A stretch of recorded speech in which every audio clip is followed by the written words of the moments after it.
Good afternoon. My name is Franklin Ojambo. We were in group 1 and we were tackling policy and advocacy as a team. So we had suggestions, questions, and one of the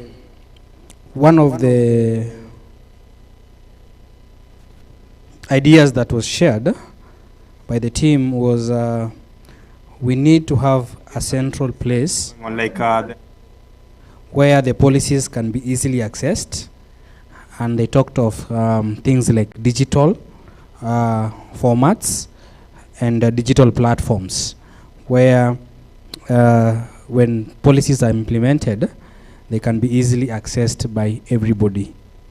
Number 2, they talked about awareness for this for a central place. There were two type of awareness. Number 1 was awareness for the central place where the policies can be easily found by the community. The second awareness was of specific policies of disaster management to be categorized for easy understanding of the people. And then there was a point where they talked of there are so many policies that have been developed. So instead of continuing developing new policies, we look at the existing policies and we act upon them by implementing them efficiently. And then we talked of having a working group between policies implementation with grassroots level. What they meant was there are some policies that people from the grassroots cannot relate with. So we come up with working groups that can reach up to the grassroots level and make the community from the grassroots to understand what the policies are meant and why they are there. And then we talked of to review and amendment of policies after implementation. This is whereby they say that there are some policies that have been there for a very long time and they are not active. So they should be reviewed, amend, and then the implementation should take place. And then the group had a question. Maybe we will be helped by the team from the host. The question was, is there a disaster management rescue team in place? That was the question. And if it is there, then why are there not awareness measures for people to understand? I remember one of the team members was saying when floods came, people were calling OCS. And that's why we had a bigger number of police who unfortunately died because of the floods. Because they wanted to help, but they didn't have the special training for handling the disaster.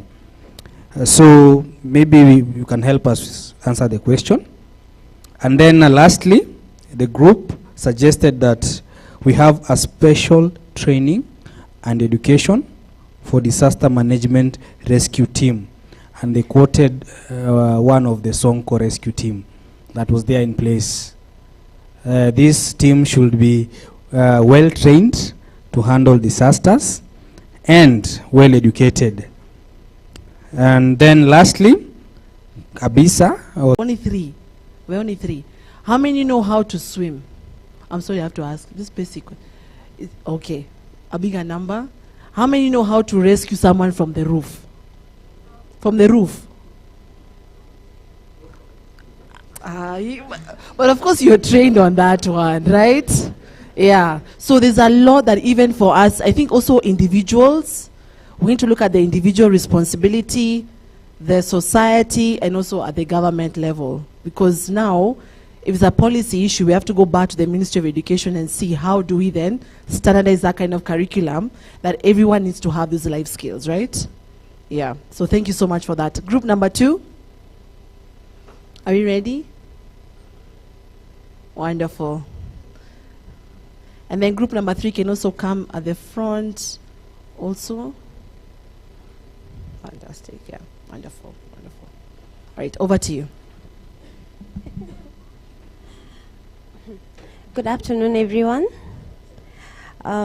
Group number 2 will be discussing on entrepreneurship and innovation advisory support. For point number 1, we're doing strategic insight.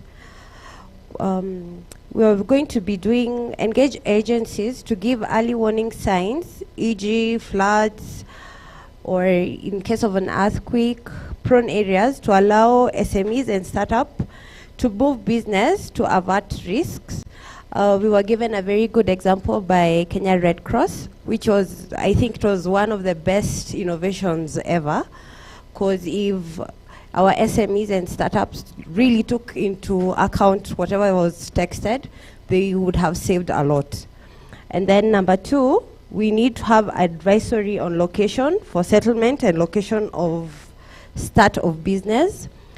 This would be done by probably the Ministry of Commerce, or when you're going to register your business and you're giving business location, maybe the officer there should have some information to tell you this is riparian land, this is prone to landslides.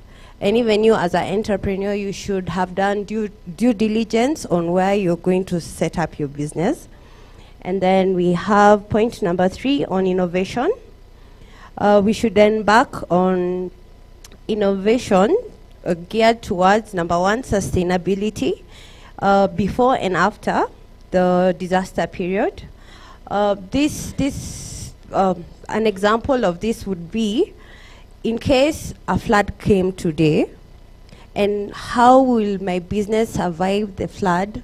Do I take insurance for it? Do I move business? Do I do something? So this is up to us to give innovative information, and you as an entrepreneur to be more innovative even as you're creating business. And then probably if you're, as an entrepreneur, if you see it's raining, people usually run and buy umbrellas to sell. So clearly the market is full of innovations. And then we need innovation on research geared towards mitigation of climate change hazards. This we gave an example of, as a business, you should take part in activities like planting trees. If, like for me, and I know I'm on a slope, I should start building gabions for landslides and soil erosions. And then the Kenya Space Agency gave us a very good example. Maybe we should start doing geo-referencing our businesses. So in case of such a disaster or such floods, they can locate us. And then on CSR, every business has a corporate social responsibility in their community.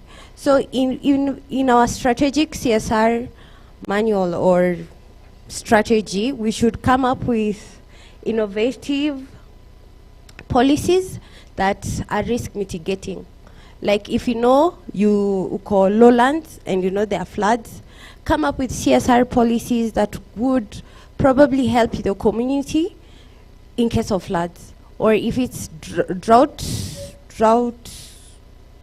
if your place is a place for drought, maybe have a silo, just in case. Our last point is on partnership and collaborations. Our agents, we should have partnership and collaboration with agencies and organizations such as Kenya Red Cross and Kenya Climate Innovation Center. This will enhance capacity building, accurate awareness, and effective communication that will help SMEs and startups to run their operations. From what I've heard, ISEC is doing a lot of this, and we commend you and for everything. So that's our group. Thank you very much. A big clap. Thank you so much for providing insights on the entrepreneurship and advisory. Group number 3, kindly come. We want to save on time. Oh, he's actually here. Group number 4, are you ready? All right, great. Over to you. All right, thank you very much. Good afternoon, everyone. I'll be presenting for group number 3. That was in terms of access to data, or data, however you may call it. So we first looked into 3 segments. That was the data collection, the presentation, as well as the sharing of the data. So in regards to collection, we tried and figure out the parameters that we are looking at. One of them being households, livelihoods, that's economic activities, things to do also with the number of people who've been affected, the special cases, because even for Red Cross, I didn't see something regarding pregnant mothers, people living with disabilities, the elderly. Maybe it was in some other data, but I didn't see it in the presentation. But that's a segment that we can't leave out because those people are also affected. And then also now, in regards to how do you collect that data? So one of the methods in terms of data collection that we are looking at was community-based data collection, whereby you involve community partners. Those can be either CBOs, community-based organizations, the village heads, the Nyumba Kumi groups, even the headmen within those areas, including the leaders who are usually in informal settlements, which are usually most affected.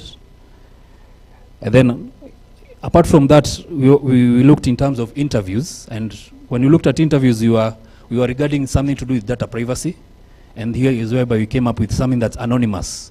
When the data is being collected, you make sure that there's a lot of anonymity in order to protect someone's data. So for this one, we suggested for the data collection, we would rather segment it. Like for informal settlements, they're more comfortable with interviews. For areas that are a bit urban, we can consider doing online interviews that don't require you to fill in your details, your personal details, but it's just a quick questionnaire to help us in data collection. As we move on, then we looked into presentation. And before I move to presentation, we touched on partnerships, one of them being private and public kind of partnerships, whereby the researchers who are in the private sector can also partner with organizations like the Bureau of Statistics, which is from government, Red Cross, and also other NGOs that are heavy on research, that is. And find a way in which they can work together, in which now they can make the data somehow simplified, because you understand it's it's very technical. So finding a way in which they can simplify the presentation, ready for sharing. Okay? And then one of the areas in which now we are creating the dissemination, that dissemination now is in terms of creating the awareness of the data that has been collected, because the problem is there's a lot of data, but we don't know where it is. We don't know how to access it. And so at times now we are looking at having a diverse mix of sharing information that can be either offline as well as online. When you speak online, first of all, you need to address the challenge of digital divide. Because at times, there are things that are shared online, but someone may not access data. Someone may not afford to buy the bundles to access that kind of information online. And this is where we had mentioned things to do with partnerships, whereby even the telcos probably at that time can consider discounting the data or find bundles that are accessible and affordable to a select number of groups in order to access that kind of data.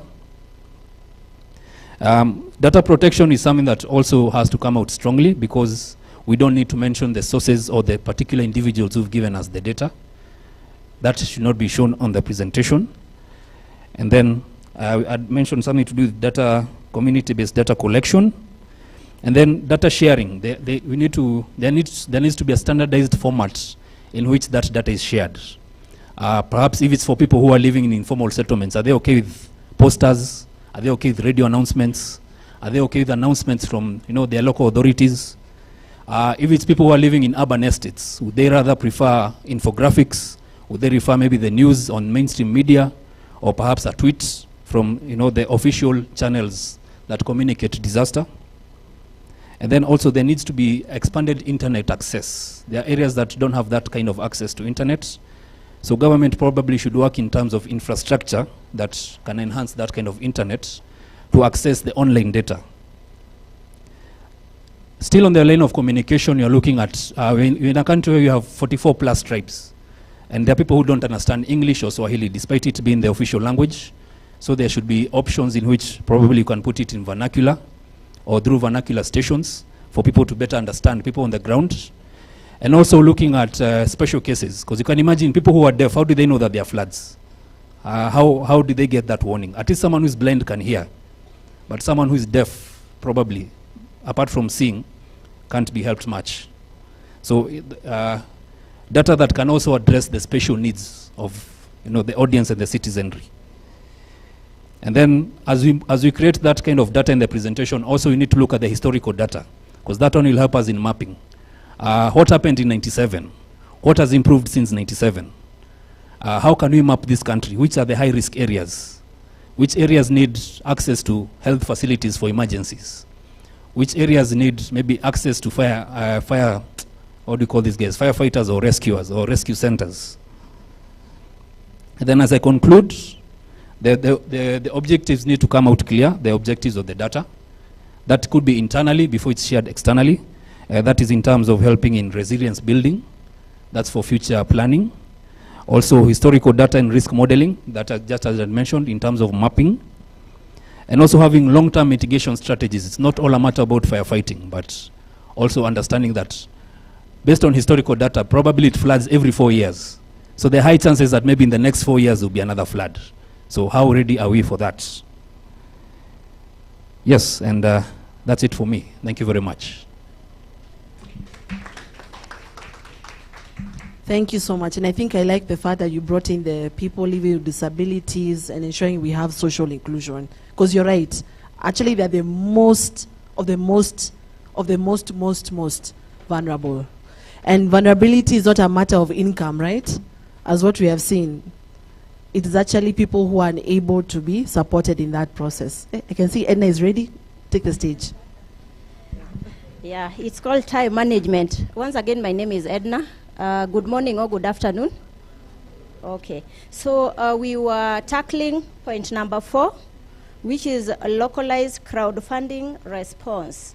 The approach we gave it is we already know, or we can identify the challenges that people who are experiencing.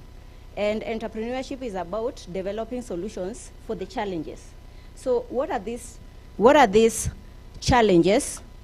And what are the solutions that we can identify? Can they be scalable? Can they be inclusive? Can they be fundable? Yeah. So some of the challenges that we identified is, of course, the basic needs. And we are wondering whether the blankets are coming from China or they are locally made.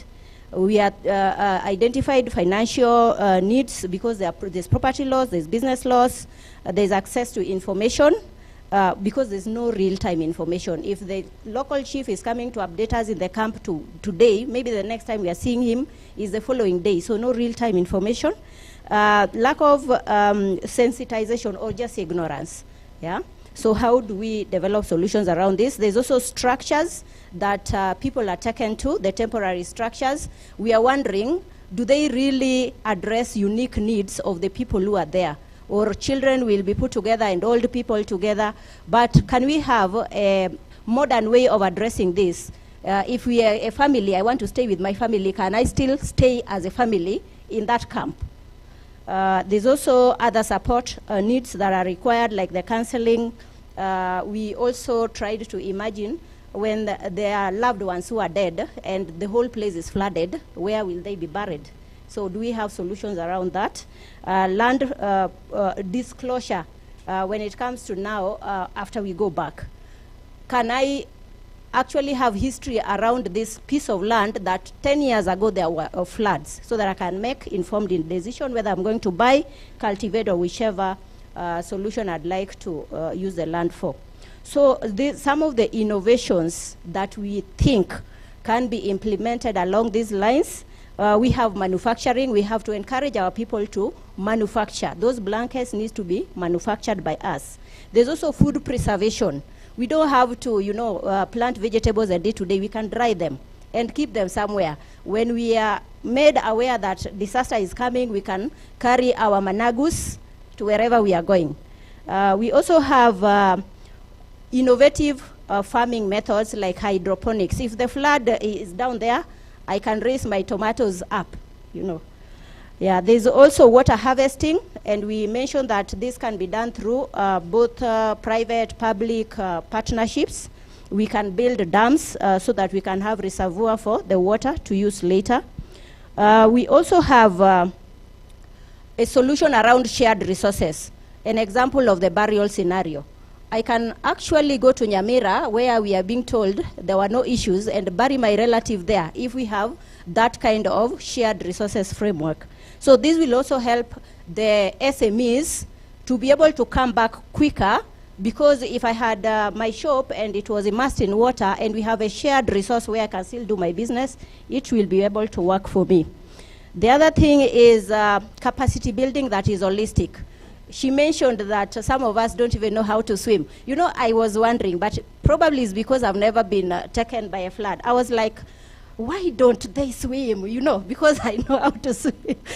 Yeah. So if we have a holistic way of, you know, capacity building, so that if it is the motorbike guys, then we have their leader who is able to address them, teach them some of the things, not just about business, but life skills, about, you know, survival skills, so that we have holistic knowledge. On the temporary shelters I mentioned, can we have an innovative way of coming up with those shelters, not schools? Yeah, because if I believe in Christianity as a family, you take my child and put my child with somebody else, tomorrow when we go back to our house, that mindset has totally changed. Yeah. Then the last thing is, now we are talking about these innovative solutions, but can we actually fund them? Can they be bankable ideas? So as ESOs, as different partners who are here, can we have an investment framework where we can say, just the way we have you know, funding for green or renewable energy, we have fintech, we have health, we have edtech. Can we also have something coined around disaster recovery, that is, people can actually fund? I can participate as an angel investor, or I can actually pull funds from that and start a business that solves disaster preparedness or recovery. Thank you very much.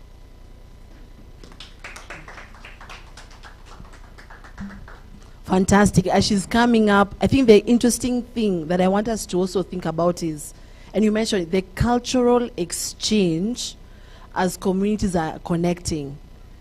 Have we actually thought about the social impact of floods? Are cultures mixing? Are we exchanging values? Are they good or bad? That's something that we can discuss later. So hi, we're looking at funding for disaster response. Our responses were more inclined to mitigation other than the actual response, because it's a bit cheaper to mitigate than to respond. For context, for those who might not know the meaning of mitigation, is try to reduce the effect of a disaster before it occurs. So our recommendations were as follows. Is access of funds for disaster response. Private donors and also the public donors, they have their own procedures when it comes to accessing funds. So you might find these procedures or may take time for people to access funds, and the funds are very important. So especially for the government sector, Dennis has explained to us the process of them accessing funds for the Kenya Red Cross, even in terms of when it comes to disaster response.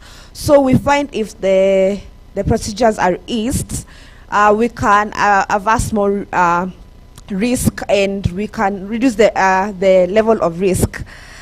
Two is collaboration between government and private sector. We see a lot is being done by the private sector compared to the government. And if the two can be able to work together, we believe that we can be able to achieve more when it comes to disaster response. Number three is develop policy frameworks to prevent personal interests when it comes to disaster management. Example, garbage collection. So there are a lot of projects that have come that deal with garbage collection.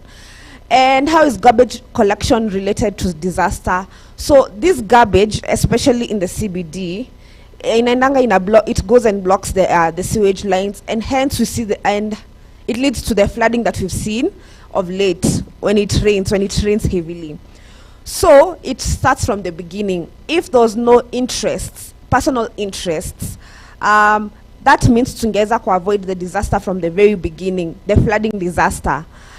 So we should develop more policy frameworks to prevent personal interests. And also, we acknowledge the fact that there are policies that have been put in place, but implementation is there's need for implementation, especially policies in the international level, in the UN, and even in the governments. We should see more implementation in the policy frameworks when it comes to disaster management. Also, there are so many organizations, especially non-governmental organizations, that have a track record for impact. So we believe that more funds should be given to the organizations that have a track record for impact, because we feel that some funds are not really, some organizations, especially the government, they're not keen on where they drive their funds to. Lastly, we should encourage angel investors. These are investors that are interested in social capital, especially for promising startups in disaster mitigation, because we believe that there are fresh ideas when it comes to disaster mitigation, and we should also try and respond to that, and we should also try and encourage ideas, so that we try and avoid disasters such as flooding. Thank you. Thank you so much. We go virtual. Over to you.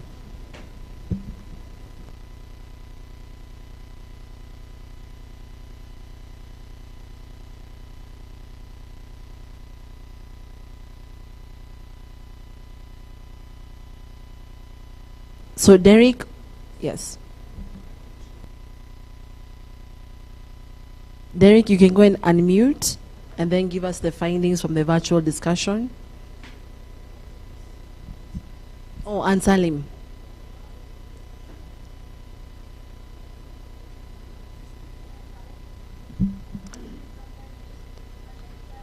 Looking at topic number 4, which is around localized crowd-funded response to products and services.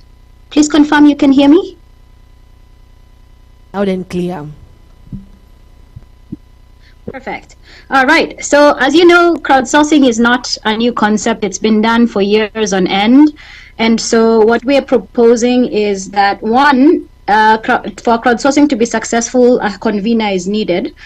And the convener is for example, ASEC is our convener today. They will be helpful to mobilize people, different stakeholders, from the SMEs to the innovators to stakeholders like government, the Red Cross, etc. The goal for that would be to ensure that even as information is being passed around, because the first point of interaction will be information, that the information can be verified, validated, and put to use within a reasonable scope. So we propose that, starting with ASEC as a convener, we need to set out a mapping exercise of resources, and this can be done either through shared docs, where existing and new solutions existing from either our members or outsiders can be mapped. And this information will help with creating awareness and discoverability. After that, we propose that any of the above information that has been shared be verified and validated and assessed if viable or not to assist with this intervention that we are working on. And finally, we also propose that an M&E exercise be carried out during the process and after, just to ensure that we have a glance of whether this initiative was successful or not. The members of my team who are also online can add if I've missed something.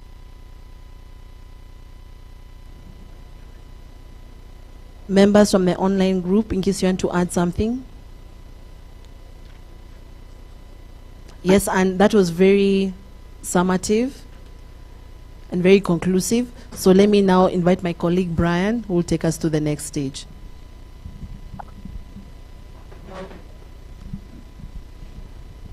All right, thank you very much, Mercy. And thank you very much, everybody. So our next step is instituting a policy working group. And this comes after the roundtable that we had. Sorry, somebody online is contributing? Okay, thank you very much. So one of the aims of this meeting was also to constitute a policy working group. And this is to ensure that some of the recommendations you gave as stakeholders do not get lost. We need to have a group of people, a working group that will ensure that those recommendations are actioned, and they are also monitored to see if they have impact. And we did prepare a form that ensures that you show interest. We will want you to show interest. We invite you so that you can be part of a great initiative. You know, different stakeholders, such as government agencies. This will also include ESOs as well. We'll also want to have academia in the working groups, and also different other agencies, startups as well, you know, because some of these recommendations also affect the entrepreneurs themselves. So I'll ask my colleague to just show the QR code. So this is a QR code you can scan, and you'll be able to express your interest. Just give us your name, the name of the organization, and you can also select which track you'd like to contribute to in the long run.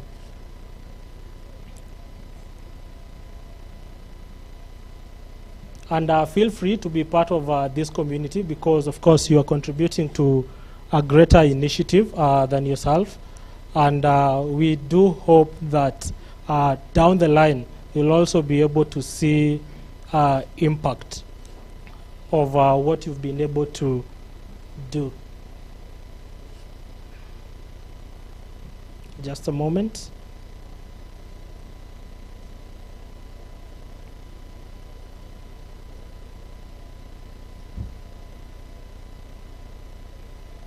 Oh, thank you very much. So I think you can see these are the benefits of this policy working group that we are creating as ASEC together with the stakeholders. And it's to ensure there's collaboration, first of all.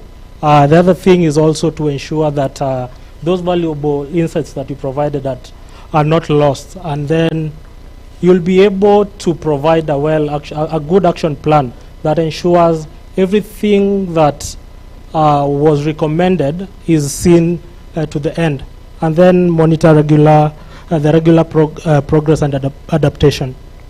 So kindly scan this QR code. Your data is well protected, so don't worry about giving us your personal data. If the QR code is not working, you can also get the link down there. So anybody who is having trouble can let us know, and we'll come where you are.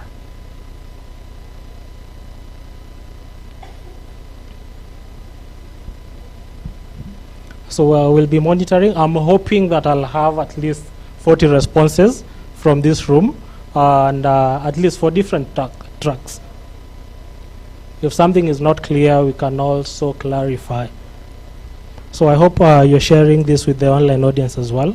They'll be able to, so that they're also able to be part of the groups. So then I think we can proceed. So as we look at, as we wait for you to register, this is something that takes you 1 minute. We can move on to the next steps. Okay, that's good. Mercy, would you like to contribute on the next steps?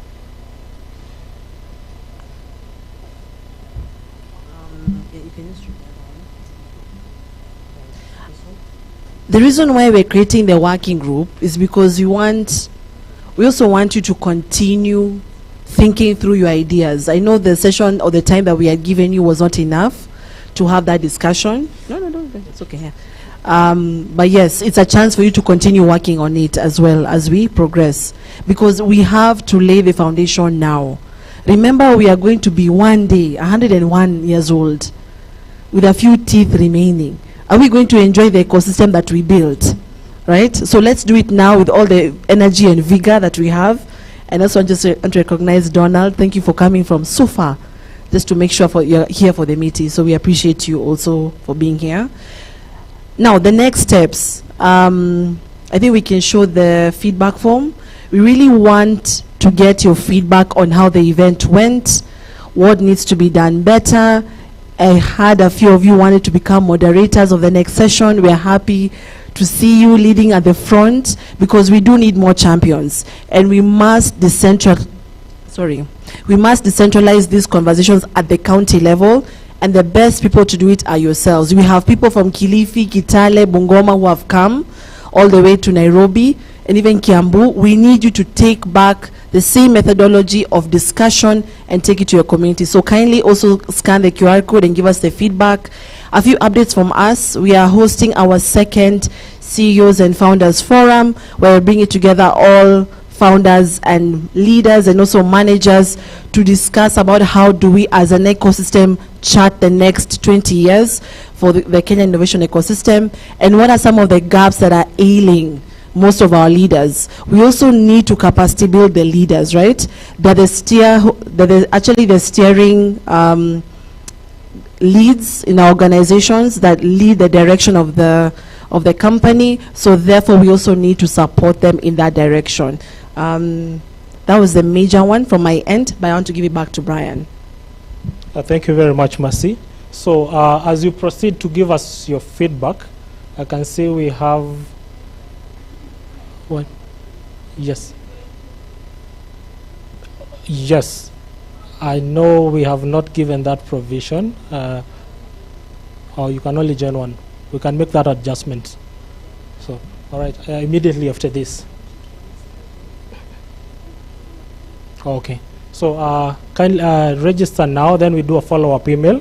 If you want to join an extra group, then we can facilitate that as well. Yeah. So, and make sure to register so that you also get the notes. As we proceed, also make sure you've registered on the form that we provided. This allows us to share any resources that have been, we've really prepared after this, and also send you a thank you for being amazing people. On, with regard to the event that is coming up on the 9th, we are sending out an invitation to each and every one of you. So please ensure that you show up and network, and also provide your insights with towards whatever we will be discussing on that day. Because ours is to foster an environment where you can all collaborate and also create impact as you're doing so. Also, keep an eye out on all other events that we are planning. Moving actually after this one, we have different collaboration. We have different capacity building programs that we are rolling out in 6 counties. Also keep an eye out on that, so that people away from Nairobi, the ones who are in Kiambu, Kilifi and other counties, can register for these programs.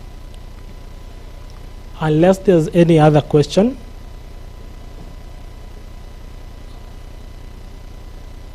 I'll then give a vote of thanks. So I'd like to first of all thank our very amazing hosts, the hotel, and I'd also like to thank all our suppliers who have been able to provide us with services and ensure this was successful. Coming closer home, I'd like to thank all the ESOs that have been able to create time and show up as well as the government agencies, the entrepreneurs themselves. And lastly, I'd like to thank our board members who were able to join us. And lastly, our CEO, Mercy Kimalat, and the entire team for really making sure that we are all here and the event is seamless. Not to forget the online audience as well. You guys have been amazing and very responsive. Sometimes keeping an online audience is not as easy when you have a physical event going on. But thank you very much, and we hope to catch you in the next one on 9th from 8 a.m. to 1 p.m. as well. Thank you very much. Oh, sorry, 16th of May, not 9th. That was the original date, on 16th. We'll communicate where, and hoping to see you there. Thank you very much. A big clap. That is before. So lunch is down.